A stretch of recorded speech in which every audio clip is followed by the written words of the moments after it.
Victory Lighting, we do specialist lights. It's lights that do more than just illuminate. It's lights that have got for special purpose. We can design products for customers' specific requirements, and I find it absolutely fascinating.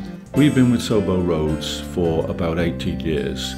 We had a break when we tried another set of accountants, and we ended up going back to Sobo Rhodes because we felt they offered a better service. Not only did they provide us with the audit, they're very helpful when it comes down to corporate issues, tax planning, inheritance tax. I think they do a bit more than your average accountant. Sobo Rhodes are very easy to contact, and before we embark on any new venture, I normally give our contact Selwyn a ring. I'll use them as a sounding board to say, I'm thinking of doing this. What do you guys think? Is it a good idea, or is it a really bad idea? And they'll normally tell me. They're a lot more proactive than people we've perhaps previously used in the past.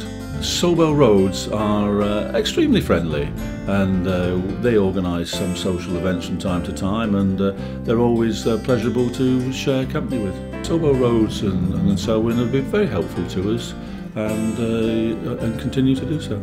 I would recommend Sobo Rhodes, yes.